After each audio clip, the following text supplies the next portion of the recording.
are now getting started in the new year, and we're getting started in the ugly American way. Guns, explosives, violence. It's a real bad scene.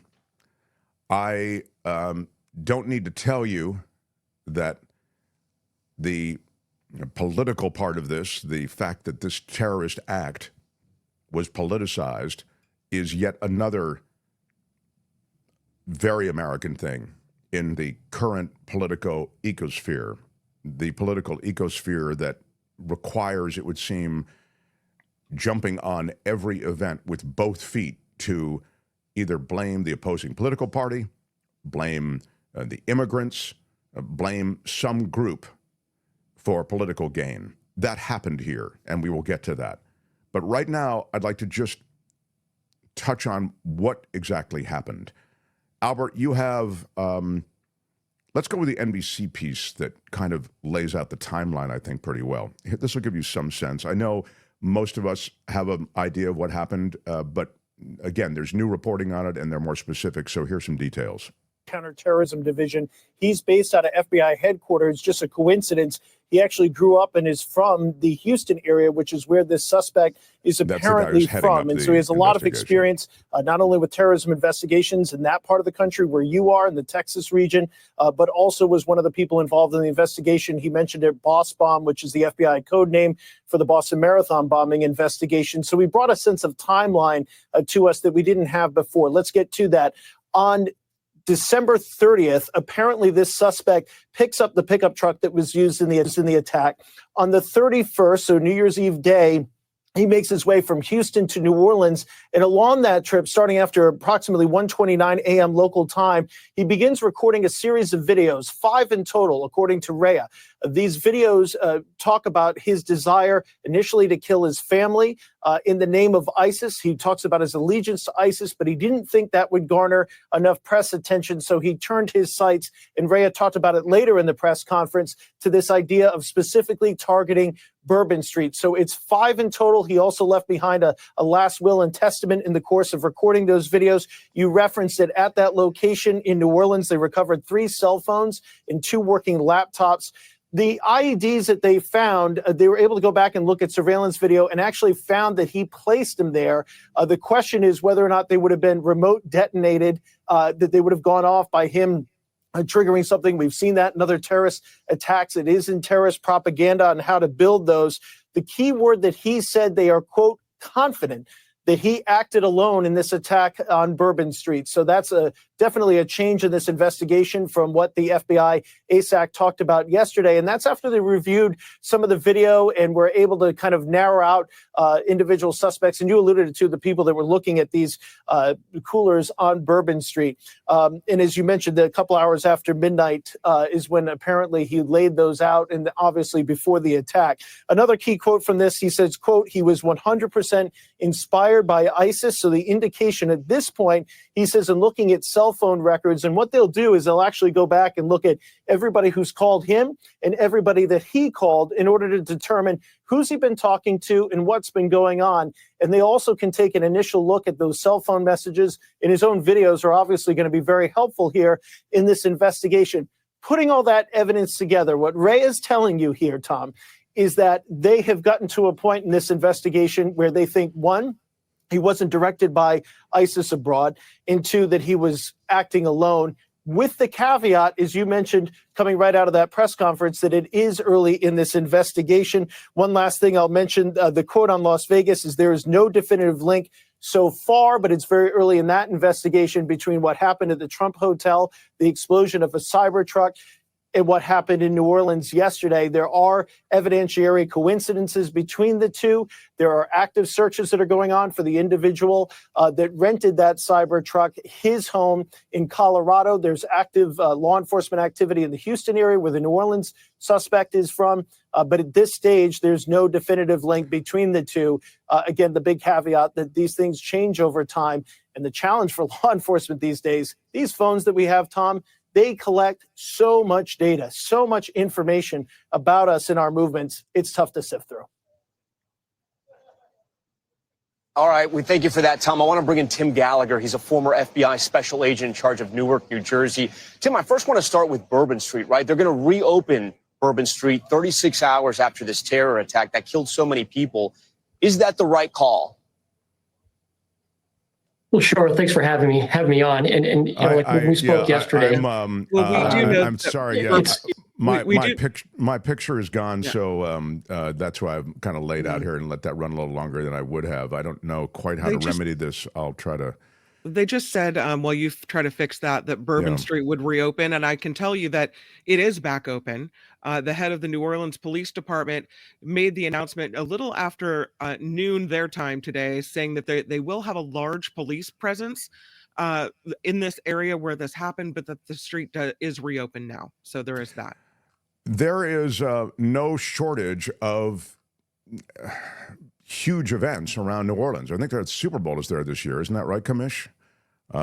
So the idea somehow that this would happen in New Orleans is extraordinary on some level, because they do deal with such big crowds and threats to big crowds on a regular basis. Now, there you see in the still frame that Albert has up, you see that the truck actually hit that huge construction machine. It's a bucket loader, I think, and and when it hit that stopped his rampage. Then he got out of the truck, and law enforcement took him out, but not before he got into a firefight with them. As you know, there was a tremendous loss of life here as a result of both the truck running over people and bullets flying everywhere. The CCTV stuff, Albert, do you have that? Because what's interesting to me about this is, and this is fairly important in regard to what you've just talked about, Kim, which is the fact that they're reopening, and what I just mentioned, which is that they are doing a lot of big events there. And the reason I think it's important is that you'd think in a place with big events and huge crowds regularly, that they would have a better way, essentially, to block off the street. I mean, the CCTV video will show you that the police car that is blocking the main road blocks the main road, but look, he just goes right around the police car and drives right down the sidewalk. I mean, it's as though huge pushback, because people are wondering exactly what you're saying, Mark. Why weren't there barriers? There should have been barriers for a celebration in this area. It might have prevented the attack. Where were the barriers? So, you know, who knows if the person would have been able to get around a barrier on the road or not? But there's a lot of discussion about that. Well, the other thing I would say is that those barriers, because they were referred to in the press conference, are in New Orleans. They can be deployed, those barriers to which Kim has referred. And there are apparently new ones that they have that are even better. Great. Maybe break them out for New Year's Eve. That's all I'm saying. I mean, regardless, barriers or not, the idea that you would just park a police car there and that would somehow be enough to secure the area down the street, it's laughable. The farmers market I attend has better security than that. So I just think there was a failure on the part of New Orleans officials, law enforcement, political, whatever, to secure that area. I know we are all mourning the loss, but I think one has to look ahead at the ways in which we secure these areas that have large crowds. And as I just mentioned, you're going to have the Sugar Bowl there today. It was postponed from yesterday, and you're going to have the Super Bowl there in another month. So I really feel as though those who gathered in New Orleans were let down a little bit. Maybe that's what I'll put it that way by law enforcement. Now, the politicization of, well, first let me speak to this quickly, because this thing really got momentum so quickly, and everybody filled in their own narrative, particularly those with a political agenda. And their own narrative was immediately, this is a foreigner who did this. This is an immigrant. Marjorie Taylor Greene said, reports are that this man just crossed the border 2 days ago. And they're all trying to fill in this narrative with detail that is completely concocted. Okay, it is not at all true that he came, and you just heard in that report, born and raised in America, served in the U.S. military. He was not some dude who came from south of the border across the open border that Joe Biden and the Democrats have. A U.S. citizen. He would have survived any mass deportation planned by Stephen Miller and by Donald Trump. The other thing that I think should be mentioned here is that he was going through this divorce. He was embittered toward his family. He spoke, I think, wrote, recorded various musings about killing them. And then finally, he just took it out on innocent people who were gathered there celebrating the new year. He was, it would seem to be the case, he was radicalized, and he was raised in a Christian family. He was radicalized into Islam and to militant Islam, to make the distinction. Mm-hmm. And he became a devotee, it would seem, of ISIS. He flew that ISIS flag as he pursued this horror. FBI's Deputy Assistant Director Raya said today the suspect pledged support for ISIS on social media just hours before this attack. So there you go. So the way it was quickly politicized, as I mentioned, Marjorie Taylor Greene was one. Kennedy was another one. What did I give you, Albert? What do I have for you? I have the Trump stuff. Trump came right on and said he was an immigrant. I mean, I'll take whatever you've got. But here was Trump right after it happened. Here we go. Ramming attack that has occurred on Bourbon Street in New Orleans. This is Fox News. Statement from President-elect Trump on the New Orleans attack. He says, quote, "When I said that the criminals coming in are far worse than the criminals we have in our country, that statement was constantly refuted by Democrats and the fake news media, but it turned out to be true. The crime rate in our country is at a level that nobody has ever seen before. Our hearts are with all of the innocent victims and their loved ones, including the brave officers of the New Orleans Police Department. The Trump administration will fully support the city of New Orleans as they investigate and recover from this act of pure evil." Okay, so it's not true, right? He didn't come in as an immigrant, and the whole idea that crime is at its all-time high is wrong. Violent crime in America is down, okay? Shoplifting is up. If you want stuff jacked from stores, those numbers continue to rise. But violent crime is down. So again, these are narratives that are pursued for political reasons. Sorry, Kim, go ahead. No, I was just going to say people will see the name of the attacker and from New Orleans, and they will think, oh, immigrant, right? Without really doing their due diligence. They'll see a foreign name and think that means, oh, well, even if they're a citizen, they're from a foreign country or whatever. So maybe there's some of that going on, some type of racism just given the name of the person. Karen says the fact is U.S. citizens are far more likely to be victims of fellow citizens than of immigrants. Trump and MTG never let the facts get in the way, says Jim. Yeah, indeed. So I wanted to also mention, I'm sorry, there you go.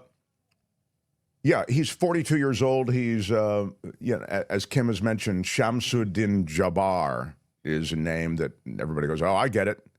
What is he? He's some, Muslim dude who came over here, snuck in to, no, he's an Army veteran from Texas. Right. So he did have a handgun and an AR-style rifle. And again, the ISIS flag. It was a white Ford F-150 Lightning, according to the FBI, and as noted in that report. He got that on through a rental car company. What's the rental car company that's now involved in all of these? Is now involved in this other Cybertruck attack that I'll get to in a moment. At Albert, it's, what is it, Turo, or what's it called? Anybody? Nobody? Okay. Anyway, not important. Rental car company is it's interesting that they rented their vehicles from the same company. Google it. Okay, all right. link between the New Orleans attack and the Cybertruck attack is non-existent. Dave Turo, thank you very much. Is that what I said or not? Yeah, kind of. Yeah. You were correct, Mark. Yes, you did say Thank you very Turo. much, Albert. I appreciate somebody actually listening to the show. There you go. All right. Now, thank you, Shadow Producer Calvin Wong, for that. Now to the Cybertruck fire and explosion. It was really a suicide bombing, from what I could tell. This is the video that came from the Trump Hotel, which is where the Cybertruck, which is also rented from Turo, that's what I was saying, different guy, also an American. And the explosion and suicide bombing that killed him and took out, I think, several people with injuries, but no one else was killed in that blast. This is the video from outside of the hotel. And now you're basically seeing that Cybertruck parked in front of the hotel, and there is the blast. I mean, it's an intense blast, right? And apparently that was fireworks, gas tanks, and camping fuel that were all used in the Tesla Cybertruck explosion to create that massive blast. It kind of they say that it looks like a suicide bombing almost. The guy that is thought to have been behind it was inside the truck. They're still working to ID the body, but it looks like he was a special ops military guy, an active member of the military. How weird that they're both members of the military and involved in these things on New Year's Eve. I know you say there's no connection, but that's really strange. Yeah, and I'm only saying there's no connection because the FBI says that there's no connection right now. But again, that car or truck, Cybertruck, was rented in Colorado.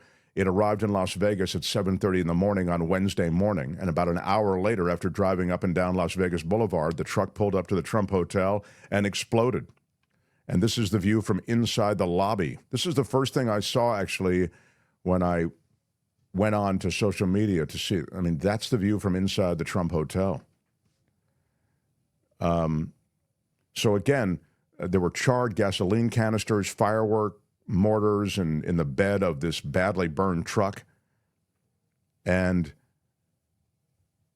we'll get more details. As Kim says, there are some already, and we'll get more as this all continues. But the idea that you could exploit this for political gain is one that, in a way, isn't surprising, but on another level, the brazen way it's being exploited is insane. And then there's just a lot of grandstanding around this, which is just disheartening. You know, like, you just would hope that they're more about investigation and prevention, and they're simply not a lot of that. There's not a lot of that chatter from the GOP, particularly. I'm sorry, but it is a party-specific thing at this point. And I would also say I'd hope that in looking toward the future, as I say, some major events, that the people of New Orleans should expect better from their public officials and from those who are charged with protecting them. So, yes, Donald Trump, he weighed in on it in the ways that we just shared with you. And also Joe Biden kind of gave you the official word as to what was happening. And Joe Biden, again, just generally unimpressive in his remarks. But, I mean, from the standpoint of substance, again, he was fine. But, in terms of presentation, if you're looking for that strong alpha leader, he's not that. So was blowing up a Tesla in front of a Trump building in Vegas a symbolic act or something, asks Randy. Exactly. Well, what was it? I don't know. But I do think this is something. P.S. Thank you for this comment. Radicalization in the military should be a big story. They were among the leaders on January 6th. A Coast Guard officer was arrested with a cache of weapons. And Hexith, something about Hexith, yeah. But I do feel as though what is included in that comment is something that we should be talking more about: radicalization in the military. So now you have trained these various people who are enlistees. You've trained them in multiple destructive ways in which they can ply their terror, and now they're out there. I mean, to be fair, you can't. I get it. You're saying Pete Hegseth is now running that, and who is he to run that organization and to in any way investigate the emerging terror threat that comes from the military, from those who are enlisted? The man in the Cybertruck was shot in the head before the explosion outside Trump's Las Vegas hotel, according to the sheriff. That's breaking news here. So, Hegseth wants to do a video to recruit more white Christian nationalists. He sees it as an army that will be warriors for white Christian nationalists. Look, Pete Hegseth is that guy. That's an absolutely fair comment. And so, I mean, I think he's utterly unfit to lead anything. I mean, I wouldn't let him supervise my lemonade stand, much less the Department of Defense. It's insane. He was thrown out of a veterans charity for his inability to run it. Suspects in the Vegas explosion, New Orleans attack served at the same Army base, sources tell Denver 7. That's interesting. Again, FBI is saying there is no connection, but this is a continuing situation, and we will give you more as we get it. Hi, it's Mark, and I thought that was great. Hit the notification bell. You'll know whenever there's a new video being dropped, and please subscribe to our channel to help us save the universe.